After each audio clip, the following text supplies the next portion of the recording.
But then, if you ask people, is it okay to throw somebody in front of the train in order to save 5 people, people tend to say no. So you all know that, but maybe you haven't seen the pictures.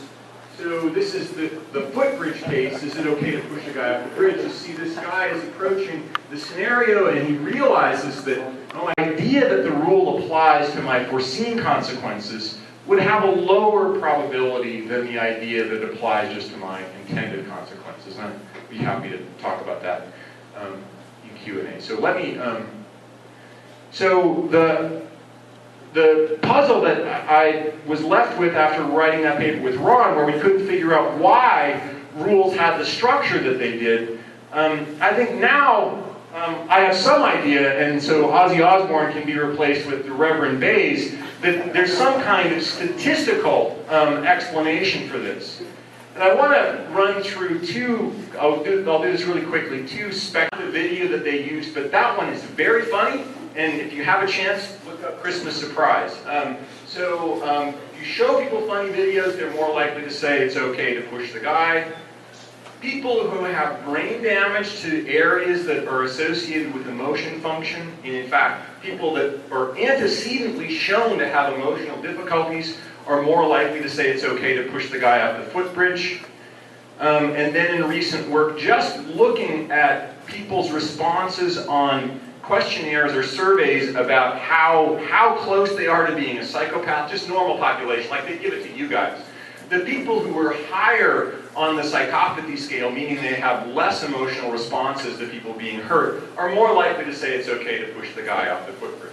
So there's all of this work on emotions and these kinds of judgments, and I think that stuff is all great, but I get bored really easily, and so I don't want to talk about that stuff at all. I want to talk about ways in which it looks like these kinds of judgments, or some of the judgments that we're interested in understanding how people think about morality, don't depend on emotions, and we still have a lot of the same problems to try to solve. So one of the themes is that emotions don't tell the whole story about why we're not utilitarians in these kinds of scenarios.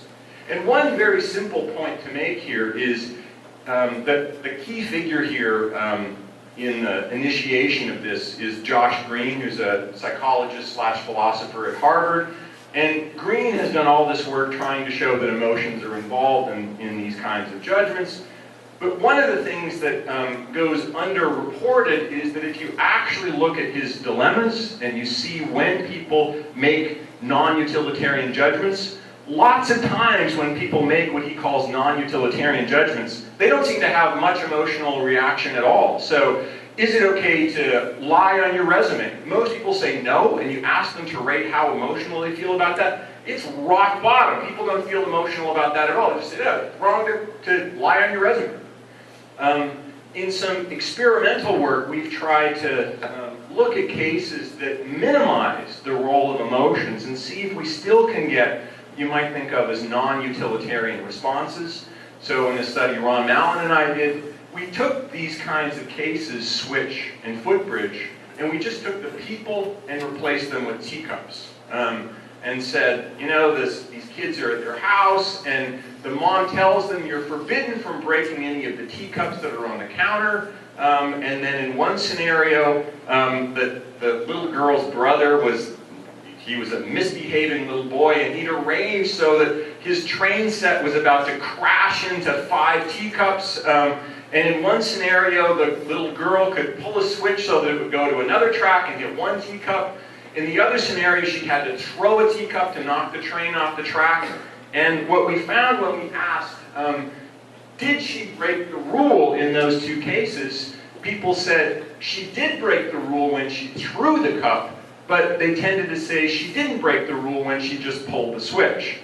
Now, that suggests that it's not about like getting upset about hurting people. That's not what's going on in these kinds of scenarios, the way had been proposed in the previous experimental results. So the question that Ron Mallon and I were sort of struggling with at the time was, what is the structure of these rules? And I think that's a really hard question. It's not easy to see exactly what the structure of the rules is, but we think that there's something about the structure of the rule. It's not about the emotions. There's something about the structure of the rule that guides people's judgments in these cases. And so in some subsequent work that I did with Lopez, Ginzamzo, and Michael Gill, we wanted to see whether we could identify a little more closely part of the structure of the rule.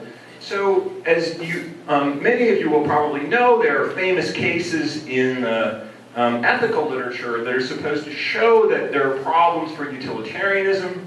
So, one of the most famous cases, the magistrate and the mob, you're supposed to imagine that there's a community in which some terrible crime has occurred, and the sheriff knows that he will not catch the guy who committed the crime. However, he also knows that he can frame someone successfully, and if he does that, it will prevent riots and lots of people's lives will be saved. So he has to decide, is it okay for me to frame an innocent person in order to prevent riots with lots of other people dying? And utilitarianism, so says this sort of case, utilitarianism would say he should frame the innocent man because he'll save more lives that way. But people have thought that that just seems like it's got to be wrong. It seems like it can't be okay to violate somebody's rights by framing them in order to get some other good consequences. And this case has a famous role in Nozick's work, where he says the important thing to notice about these cases is what they show you is that the rule against hurting people, or the rule against violating people's rights, he says it operates as a side constraint. So in this passage he says, it forbids you to violate these moral constraints in pursuit of your own goals, or of your goals. The utilitarian view is, your objective is to minimize the violation of these rights. He says that isn't it at all. He says, basically he's saying, if you want to figure out whether it's okay to violate people's rights, you don't need to do cost-benefit analysis. In fact, he thinks it's actually reprehensible to do cost-benefit analysis. If you want to know whether it's okay to violate somebody's rights, you just say, oh, look, that's forbidden, end of story. And this obviously resonates with a lot of Kantian themes. Now notice that there is a completely different reaction that you might have. This is the utilitarian reaction. You say, this is Josh Green, if you think that you shouldn't pay any attention to cost-benefit analysis, that's just because you're being stupid. Like, obviously you should always pay attention to cost-benefit analysis. What happens in these cases, like the magistrate and the mob, is that your emotions are making you freak out, and you're losing any kind of focus on what matters, which is obviously cost-benefit analysis. Sometimes the way Green puts it is that what happens when you think about these cases is your stupid monkey brain is going crazy and telling you, no, no, no, when really you should calm down, beat your stupid monkey brain back a little bit, and do cost-benefit analysis. So he thinks that these very cases where people ignore cost-benefit analysis show that there's something going wrong here because you're panicking. So in our experiments, we started by thinking, these cases, the magistrate and the mob case, they're actually confounded. There's an important problem that they fuse together two different things. So one thing, what people focus on in these discussions is calculation. Do people calculate the number of lives lost versus the number of lives saved? Is that appropriate? So that's one feature of the cases, of all these cases to be sure. But there's another feature that people haven't said much about, which is that in all these cases, it's one agent doing something in order to save lives that he's not actually responsible for, that he didn't put them in that situation. So if the sheriff frames an innocent person, he's doing it so that other people won't commit violations. And those are two different things. Is it okay to calculate? And what about this relationship between what I do and what other people do or might do? And so in a couple of experiments, we deconfounded these. So we didn't want to use these super dramatic examples like throwing people in front of trains or killing an innocent man. We just gave people really simple cases where you would have to commit one sort of minor moral violation in order to prevent two other minor moral violations. So in one case, we had one person, he has made a promise to one person, basically, let me just tell you the structure. You can read it, but the structure is one person makes a promise to two people. Let me read the case. So 3 people in the community are planning to move over a 1-week period. Joe has promised Mark that he would help him move. Meanwhile, David has promised 2 people that he would help each of them move. When the time comes to help, that the only way for David to keep his promise to Bill and Frank is if Joe breaks his promise. So Joe has to break his promise so that the other guy can keep 2 promises. So I break one promise so that you don't have to break 2 promises. And then you say, do you think Joe should break his promise? And what most people say is no, Joe shouldn't break his promise. So this fits exactly with the kind of thing that Nozick says. If you, even though he would minimize promise breaking if he broke his promise, there would be fewer broken promises in the world, he shouldn't break his promise. But now, what if you switch it so that Joe's in a situation where he can either break one promise, it's a parallel situation, he can either break one promise, or he has to break 2 promises. What happens then? Then people switch. They say, well, if he can either break one promise or break 2 promises, he should definitely just break the one promise.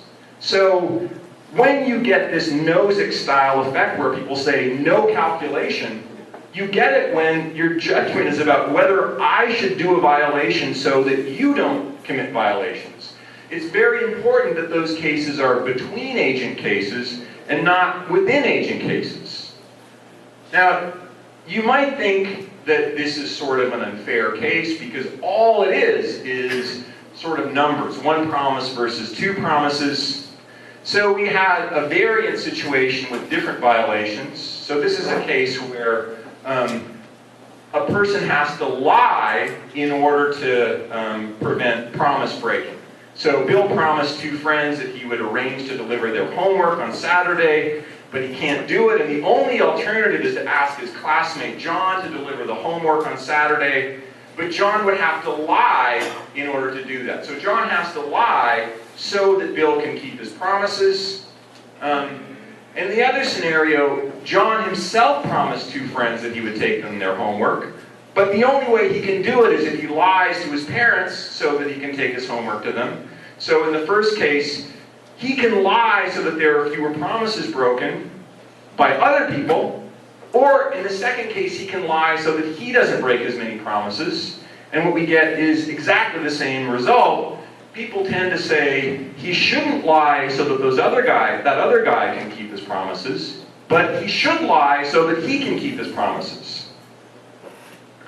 Now, if you look at what people say about these cases, they say things, exactly the sorts of things that you might expect. They say in the between agent cases, they say, you shouldn't break promises, that other guy should have protected his own promises. Or, it's not John's problem. So it's very specific to the fact that the relationship is between what I do and the world, and not what I do and what other people do. Whereas when you give people the intra-agent cases, people say things like, well, if you can't keep all of your obligations, you may as well fulfill as many as you can. So they're doing the calculations. So in these intra-agent cases, people are perfectly willing to do cost-benefit analysis. Cost-benefit analysis is problematic only when I'm thinking about whether I should do some violation to prevent other people from committing violations. So what this suggests is that the structure of the rules doesn't forbid cost-benefit analysis, and that means that neither, at least for the way people think about these things, neither the side constraint view that Nozick has, that you never do any cost-benefit analysis at all on these, nor Josh Green's alarm bell theory is right. It's not that people freak out. It's not like when you say, Should John lie to his parents so that he can keep his promises? It's not like people go, oh my God, he's gonna lie to his parents. What the hell? How can this possibly happen? They just go through and do the calculation. They think, oh, one lie versus 2 promises broken. I'll go for the lie. I'll opt for the lie. Now, what is important in what I'm going to turn to in a second, the next part of the talk, is that these rules are non-utilitarian in at least the following sense. That they're directed at what an agent does rather than maximizing overall best consequences. So they're agent-centered rules, not consequence-centered rules. Okay, so now, why do we form non-utilitarian judgments? There's been a lot of work on this in some sense, and I guess the most famous work is Josh Green's work, where he says, here is why people form non-utilitarian judgments. It's because their emotions make them make these kinds of irrational conclusions, and those emotions you have because of your evolutionary history. So the emotions that guide these judgments are emotions that were useful back when we were in the Pleistocene, or back when our ancestors, when we were chimpanzees or their predecessors. They were useful in those contexts, but now they just get us into trouble. So there are these emotions that turn out to just be antiquated bits of evolutionary leftovers. And he says that's why we're not utilitarians. Once you suppress all that stupid emotion stuff, then your true utilitarian rational judgments will come out. A very different approach, and the one that I'll focus on for most of the rest of this, is that the structure of these rules is sufficiently complex that the only way to explain it is that there must be some kind of innate mechanism that does it. And so this is John Mikhail's view. Obviously, the inspiration here is Chomsky. He says, once you look at what kind of evidence children get and the kinds of judgments that they make, you'll realize that the only way they could do this is if they have some kind of innate moral grammar. And you get other people, Mark Hauser jumped on this bandwagon and started running these kinds of views, and Sue Dwyer. And this is a really prominent view in contemporary moral psychology, that there must be some kind of innate structure that is specific to these kinds of contents that are in the moral domain, and that's why people end up having the structure that they do. So in the earlier work that Ron and I did on this, all I could achieve was basically confusion. I just had no idea how to explain why we have rules with this structure, why the rules have these kinds of character. And so the rest of this talk is my attempt to try to give some sense of why we would end up with rules that have the non-utilitarian structure that they do. And just one quick comment about Green. I'll come back to Green at the very end, but notice that Green's story, already we know that's not the right story because it doesn't capture a lot of the facts about how people think in non-utilitarian ways. So in cases like the teacup cases or the promise-breaking cases, in those cases people make judgments that don't conform to best overall consequences, and yet that doesn't seem to involve emotion in any significant way. So I think we can set aside Green's explanation for at least the next big chunk of this talk. I want to focus instead on the nativist explanation, the Chomsky and the Chomsky-Mikhail explanation. And what Mikhail says is, if you look at the sophistication of the child's judgments and the data that the child gets, you'll see that the best explanation here is some kind of nativist story. And so here's a passage from a much-cited paper of his.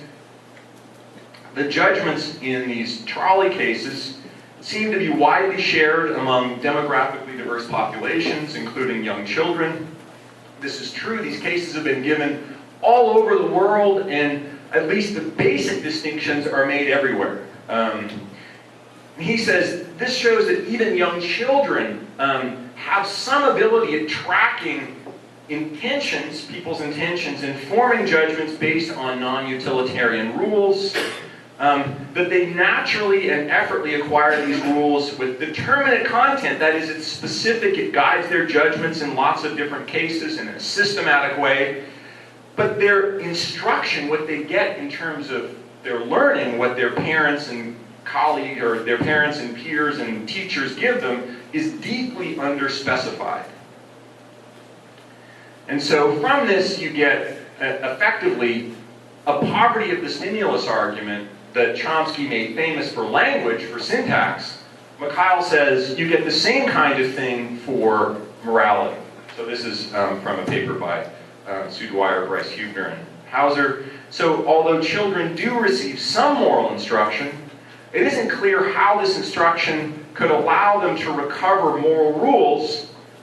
When they're corrected, it's typically by way of post hoc evaluations, and these remarks are likely to be too specific, that is, too much into the content of the scenario, and too context dependent to give any kind of general foundation for the sophisticated moral rules that we find children displaying when they make judgments about right and wrong.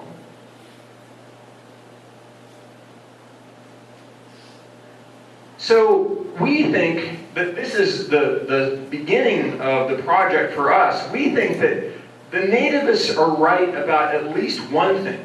They're right that children don't get a lot. Oops. I only have 3 jokes, and now you solved one of them. Too early. Children don't get a lot of explicit training on rules. If you look at what people use in this area a lot in developmental psychology to have real cases is this database called the Child's Database. And it's a database of children's natural language that was initially done by linguists, and they just wrote down, they recorded a bunch of conversations for a bunch of children, and they just transcribed them all. And if you look at those transcriptions, children very rarely get any kind of explicit rule instruction. And they certainly don't get anything of the form that says, you should not do this, but you don't need to worry about if other people do it. They never get anything like that degree of specificity. What they do get is a lot of this. They get a lot of being told no. If you look through the Child's Database, except for one kid whose parents were obviously hippies, like, that kid was never told no. I'd hate to meet him now, like, he's going to... But all the other kids are constantly being told, no, don't, stop it, quit it, don't do that. That is just all over the place in the Child's Database. I mean, you can't go a page in that without seeing the kid being told no for something. So let me give you one example that's a little more specific to try to give you a sense of this. Because any particular instance of disapproval, of being told, no, that's wrong, don't do that, will have lots of specific features about it. It will be richly in the context. And the child has to learn how to abstract away from the irrelevant features to focus on the features that matter for the rule. So in one example from the Child's Database, this kid, Adam, not the hippie kid, is told, don't sit on Mr. Cromer's briefcase. And this kid is obsessed with that briefcase because it comes up like he's told twice one day, and then 2 weeks later, Cromer's back and he's trying to sit on the guy's briefcase again. He just really wanted to sit on his briefcase. But now what is Adam supposed to conclude from this? That all he gets is don't sit on Mr. Cromer's briefcase. Well, should he think he's forbidden from looking at it, from standing on it, from touching the briefcase? Should he think that he's forbidden from sitting on any briefcases, or is it just that guy's briefcase? Should he think that his dad is forbidden from sitting on the briefcase? Should he think that he shouldn't sit on the briefcase, or that nobody should sit on the briefcase and he shouldn't let anybody else sit on the briefcase? Pitting against each other in different quantities. It's clearly true that if we add up, if you keep all things equal and add up consequences, so me intending to do one bad thing is not as bad as me intending to do 2 bad things. But when all things are not equal, when it's different agents doing the bad thing, then peer-to-peer interaction effects, but I don't think it's a result of radically different kinds of rules at work. Good. Thanks, Jesse. So let me start with the first one, that maybe what kids are doing is that they just learn what they're explicitly taught, and so it doesn't have to be Bayesian. I think that there is, it can't be because of the, I think the nativists are right that what they're explicitly taught is really unclear. I mean, what's explicit in the scenario is really unclear, and so they have to make some kind of generalization. So they need to be able to pick features over which to generalize. And so there's a question about which features to pick. Now we did this, the similarity judgments in order to see how they actually clustered the hypothesis space. And they do cluster it in terms of what's intended versus what's consequential. In addition, although our experiments don't bear this out in the right way, and we're trying to figure out why, this was sort of something that I didn't mention. The size principle, whether you think of it in terms of this fancy Bayesian framework, or you just think of it the way you think about the dice case, provides a framework for why you generalize so quickly on the basis of so few instances. So you generalize to, so why consider intentions as the important thing? Well, that's the similarity space story. Why then think that it applies only to intentions? Well, that's because I haven't had any other kinds of examples. And so that's, I think the story there can be a subset story without being a full-on Bayesian story. Is that, okay, okay. The briefcase case is interesting because you're right, all of the cases, if you actually look at the child's database, all of the cases they have are cases where one child is being told no. And so it's me, like I'm the child being told no and I'm learning. And so it gives a sort of distorted perspective because when children are in daycare, they're constantly hearing their friends being told no. And so they get a lot of third-person evidence there. But if they were just given first-person evidence, I don't know. It's actually kind of, it seems like they might think, why just me? Like, you know, but that's empirical, and I don't know the answer to that. Let's talk about the promise asymmetry, but I want to, the intention and consequence question, of course, I'm only interested in intended consequences. That was the feature of that box, because I wanted to have that. But I would think that intended consequences versus consequences that I didn't cause is a distinction that we want to acknowledge and respect. I didn't think that I was creating that. So can you say more about why you... Well, maybe you talk after about that. Maybe get on the big conversation. Oh, you want me to say about the promise asymmetry? Why do you get the asymmetry? Oh, well, because presumably what people learn is that they're scolded for their own promises. They're not scolded when they fail to prevent other people from breaking their promises. So you get the asymmetry in that case, I think. I conclude that we are Bayesian creatures. This is something like your conclusion. We are mainly Bayesian creatures. We are evidence for this conclusion, and we said we can assume it that, but we can evidence that this is true. Then utilitarianism is not compatible with Bayesianism since it is statistically irrational to infer those complex rules, and Bayesianism predicts agent-centered scope rule behavior. The ontological rules are agent-centered, hence it is likely that our emotional apparatus be associated to those rules. This is not your conclusion, this is my amendment. My question is not about utilitarian rules. Your examples are mainly of commands and to children. And I think the ontological statements or ontological rules are complex, and they are not simple. They are not simply commands. For example, see two different general kinds of agent-centered rules: commands and claims. Look for we can think about Judy Jarvis Thomson's interpretation of trolley problems, for example.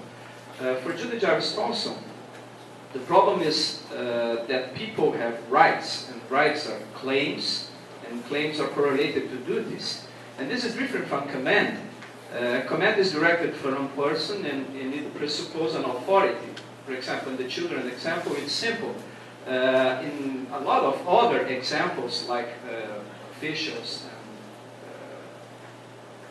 teachers, etc., this is we can understand.